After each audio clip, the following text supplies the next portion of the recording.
After his studies in India in 1973, Dr. Sharif completed his PhD program in the field of demographics and how macroeconomics impact demographic segments at the Australian University in Canberra. And then he did his postdoctoral research at Yale University from 1991 to 92.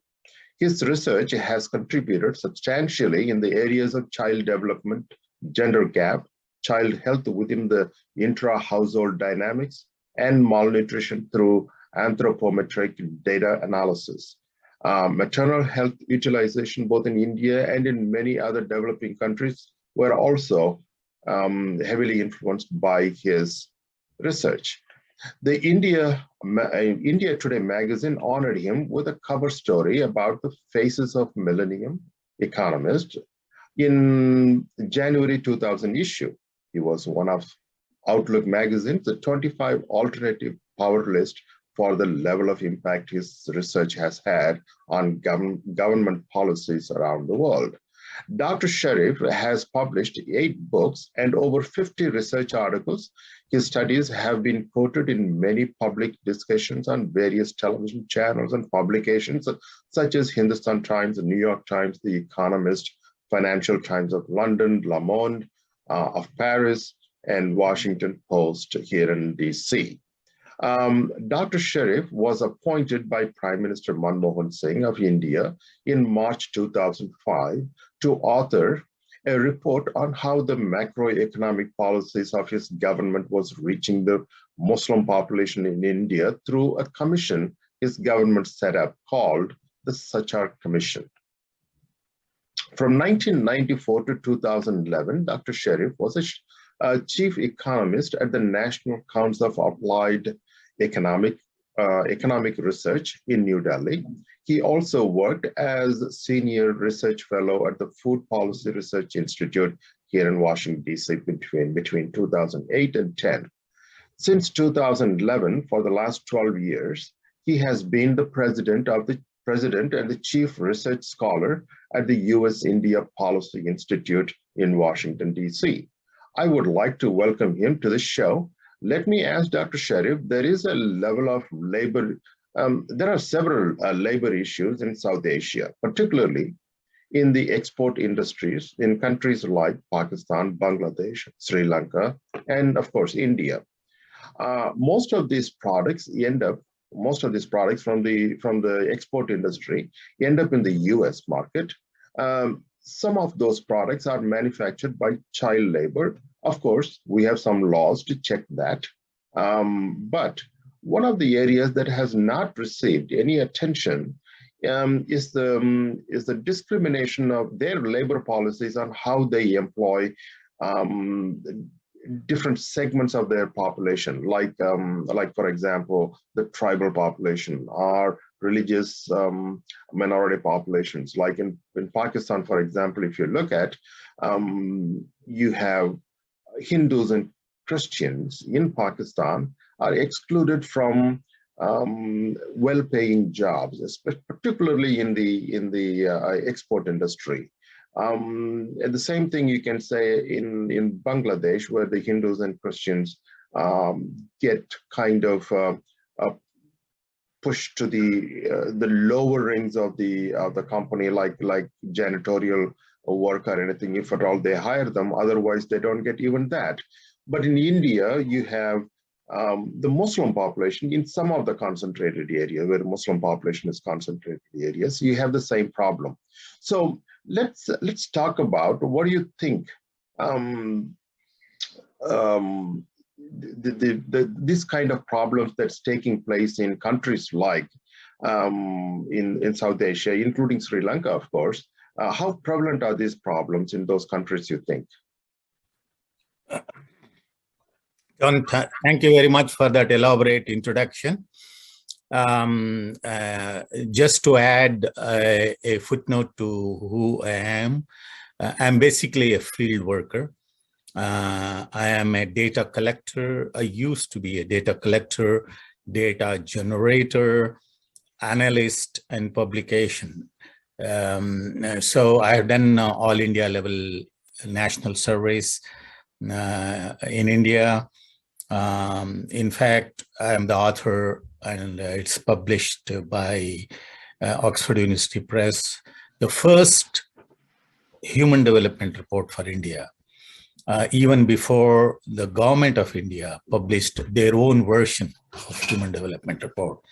So I'm a field worker, basically. What that means is I have a knack of understanding the societal issue, which influences the economic conditions, the living conditions, the poverty levels, the health conditions, access to crucial resources, which help in promoting what we now call demographic dividends, such as access to education, particularly at the lower level of education. Unless you strengthen the lower level of education, it's difficult for communities and people to reach out to the higher levels and become part of the modern labor force. So these are the generally broad ideas. I'm also an analyst of the government's budgets, both at the national level and at the state level. The complicated budgetary system in India, the state and center, is a highly complicated issue. So I try to understand the allocations. And often the international as well as the national bodies take the budgetary information as a kind of outcome measures of welfare, but actually budgetary information provided by the governments are not suitable to assess the welfare impact, because the budgetary impacts have to be assessed through their expenditure patterns. So these are the broad areas in which I work, including when we are talking of the demographic dividends, we are talking of the massive labor force which India, particularly the South Asia, the Pakistan and Bangladesh, which were basically part of the larger South Asia, they became independent countries only after 1947. India, for next 20 to 30 years, is going to have a huge youth population. So how can India improve or sustain its fast growth of economy, notwithstanding decline during the COVID period is a kind of aberration. There is a huge dip all over the globe. India also went through the dip. But the recovery in India is likely to be faster than other countries.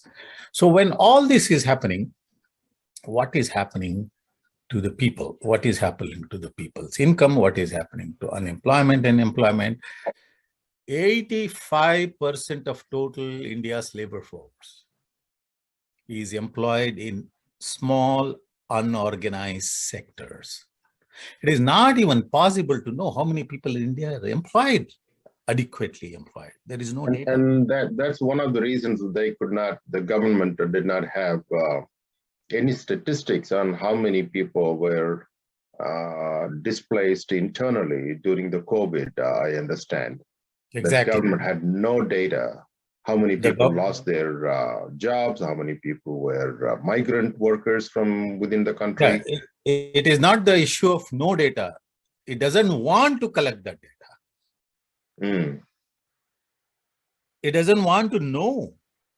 It is possible to collect that data. There are certain data sets existing. But Mr. Modi's government, in the last, he has been in power for 7 years or so, they have mostly focused on large business houses, just underwriting large business houses, hoping that they will be able to provide the job opportunities and step in, which with the areas which the government traditionally was holding. But so how do you think that is working out? That's why I told you in my beginning, the India is in a confused state of economic planning.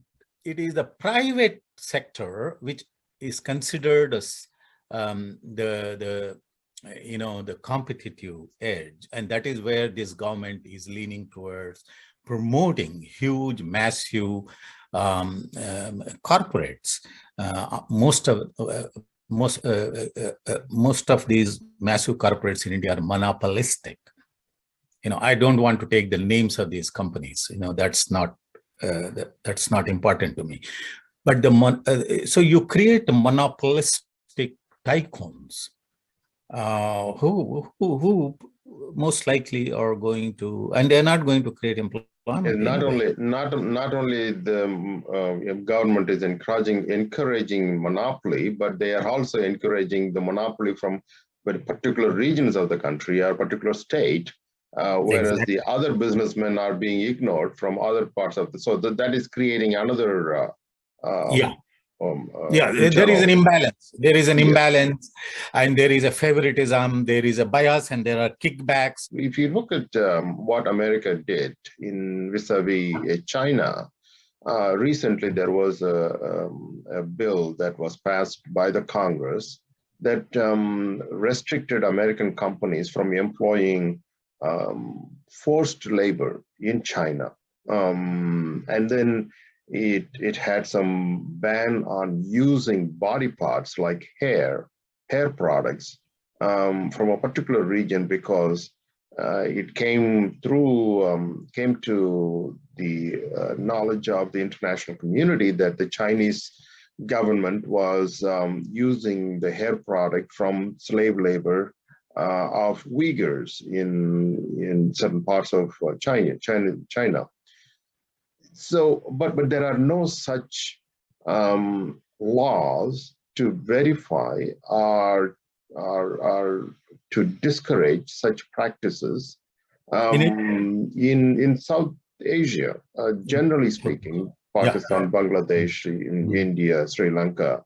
And so the export market, like you said, the export market is vital for their for example, earnings. Bangladesh has improved its economy substantially. In fact, their growth rates are better than India today, is because of the export market, particularly the apparel industry, the garment industry. Now coming back to the issue which you have raised, see, the future of India's economic growth is on two crucial elements of trade. One element of trade is investment. Where does the investment come from? The investment comes from abroad, particularly United States and Europe, and largely United States, wants and intends to invest in India. There are a lot of geopolitical reasons with respect to US and India relationship. I'm not going to talk about it. I presume the listeners know about it. So India is a kind of new strategic partner for United States, and India has opened its arms for American investments. So the one part of the international trade is investments. What does investment mean? Billions of dollars are brought into India for investment in manufacturing, factories, power generation, whatever.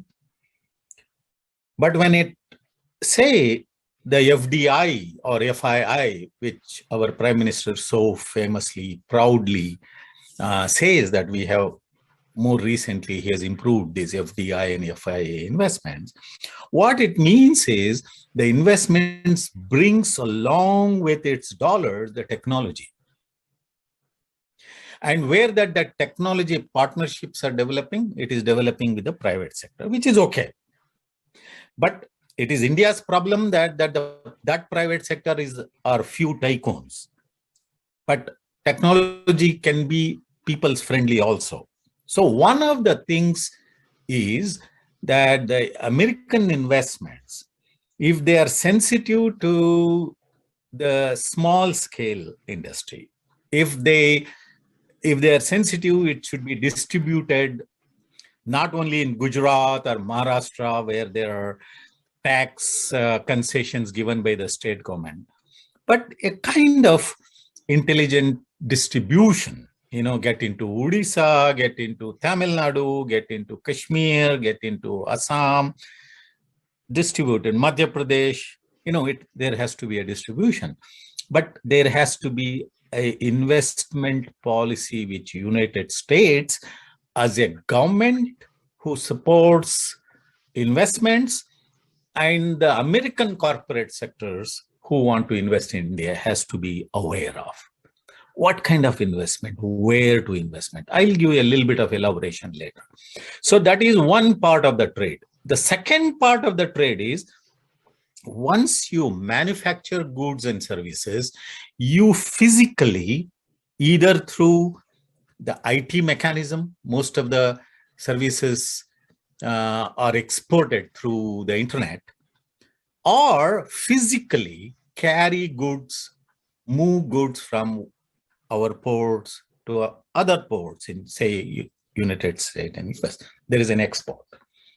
Now, these are the two ways. The investment and technology comes in, the manufactured products and services goes out. Now, this is what India wants. And now here, the United States have some very illustrious policies which have been developed, one, to preserve the domestic equity. There are some policies which preserve American domestic equity, particularly the racial, regional, and minority issues. And there are policies which government, brilliant policies, which US government has provided the private sector to use and to be aware of.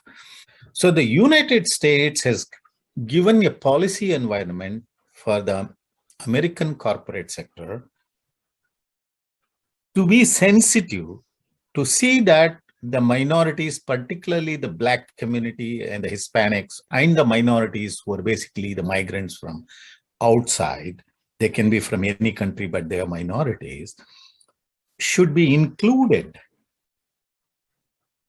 So through this, it intends to end and correct the effects of a specific form of discrimination. The specific form of discrimination is that every person who intends to be part of the production system and the labor force should have the same opportunity to compete. And wherever there is a need to boost and help the disabled people, disability here doesn't mean the physical, but disability in terms of lack of finance, lack of resources, lack of backward and forward linkages.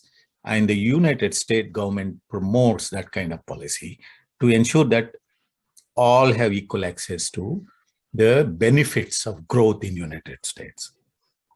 Now, US corporate sector, by and large, there is a disclosure component to it. They discloses the diversity issue. Even in the universities, the issue of diversity is a disclosure. They mention diversity in their website, in their annual reports, and they take pride in, for example, giving employment to Black community in the United States. The corporates take pride in doing it. The educational institutions take pride in disclosing diversity. So United States had this very important element. So the second part is that even historically, there are some international practices, particularly in the export-oriented supply chains, called social labeling. And it is very important. You did mention something in relation to Uyghur. I'm not aware of the details about that law. It appears that the US has passed just recently. But it is very important that the social labeling And there is So already in the one. US, you have Section 8 in run by, comes under the Small Business Administration that has a provision where the lending, borrowing, market penetration, market opportunities are, the Section 8 industries have an edge to compete with other large corporations. And then also in government contracting, there are provisions. But what we are talking about in the private sector, when say 5 people are applying for a job in an industry, so let's say a manufacturing industry, let's say garment industry, for example. We have been talking about garment. So let's say garment industry or carpet weaving. Let's say 5 people are applying, and if it is an export market, if the product is coming to the U.S., can we put in some kind of a mechanism where the labor force is not discriminated? Yes. So social labeling, we can on the, there has been a precedent, an example of use of social labeling for the export of carpets from India, Pakistan. In the past, a lot of child labor, children below the age of 10 were employed in knitting the carpets. So internationally, I think ILO probably is involved, and European side, they made India pass a law to see that child labor is not used in carpet industry. That is the first step. And secondly, when the carpet is exported, there is a mark, there is a certification, and which is what is social labeling, called rug mark. It used to be the rug mark before, but now I think it is the good weave. That's a new social label, which is used. So when those carpets are, let us say, sold in Paris or in somewhere in Sweden, Stockholm, the customers will go and see that there is a social label attached to that product, which assures that no child labor has been used. So there is a precedent. Now, it would be fair to request the American corporate system, when they take their FDI and when they take their financial institutions, FII investment to India, they can always suggest the local partners or the local production units to ensure that some sort of social labeling guaranteeing diversity of employment suitable to that region.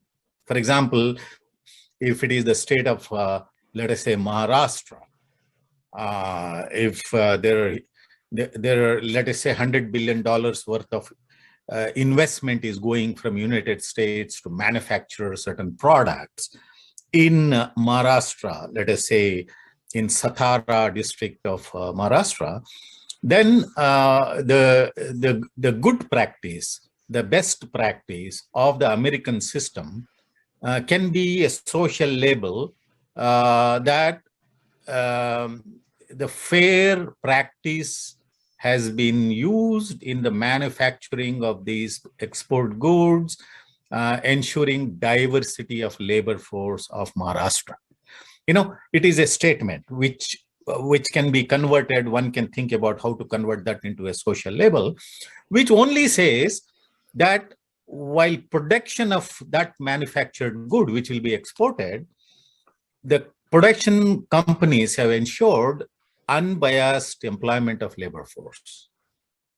Well, this is again, whether it is tribal community, whether it is minority community, whether it is the Dalit community, or whether it is the upper caste, they all had equal choice to apply for a job and get recruited. the most important thing, there is an important element in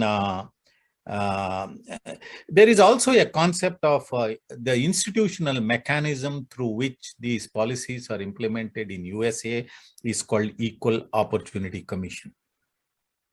Now, Equal Opportunity Commission, which is a overseeing body, it is a kind of institutional mechanism, in USA says the following three things. It is very important. I'm going to read this. An equal chance to apply and be selected for post pre-employment. This is the most important thing. This is the stage in which in India, most of the minorities and most of the marginalized people are excluded straight away at the application stage. In my survey, you gave reference to writing Sachar committee report.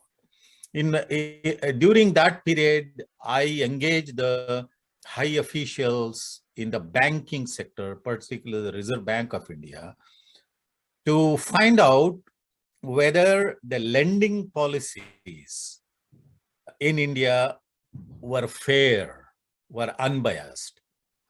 So particularly this report was written to find out the intensity of integration of Muslim labor force in the mainstream. When we put the question, what we found out was there was no data available how many Muslims applied for, let us say, a business loan with a bank. There was no data available. Although there was some data available, how many Muslims got a loan and how much, but they didn't have the data how many Muslims and how many Dalits or how many OBCs applied for a loan. That data was not available. We didn't know how many applied and how many were rejected. Well, so the American law, American Equal Opportunity Law says an equal chance to apply and be selected for post pre-employment. That is the first canon. The second is an equal chance to be trained and promoted while employed. The third one is an equal chance to have their employment terminated equally and fairly. There is a lot of people who are employed and terminated. You know, I remember I used to work in Ahmedabad when the Gujarat manufacturing, cloth manufacturing firms, you know, Gujarat had a huge number of textile mills. When they mechanized, they started closing departments, you know, because in India, different skills have different origins and different castes and communities and religions are involved.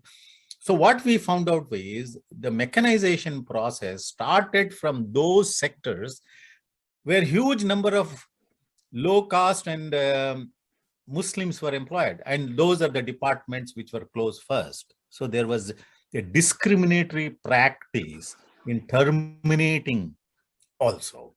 So the equal opportunity canons, these three canons, can be, you know, the American investment in India, Pakistan, and Bangladesh can through the Capitol Hill support structure, you know, through laws or whatever, can say that any product which is imported from South Asia, particularly India, Bangladesh, Pakistan, they have to certify that an equal opportunity was given to the people in that area, in that region.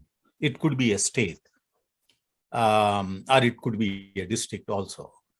And that certification can become what I consider a social labeling. So if this is done, then I would think that the United States will do a global good. It is just not a policy which is good for the Americans in America, but these policies will generate global value, global good. And this is what I become emotional when I say this, because America is the torchbearer of democracy and equality in the world. Well, with that note, let's conclude this part of the discussion. We will come back to you in another episode about issues that we could specifically target in the Indian subcontinent that could help expand the diversity of the labor force, and to ensure that there are no families left behind in a charged social environment that we see today. Thank you. And thank you, Dr. Sharif, for your time and your insight into the issue. Yeah, it was a pleasure talking to you and your firm. Please do send back any comments on these if you receive. I would appreciate to learn from the listeners. Thank you. Thank you very much. Bye.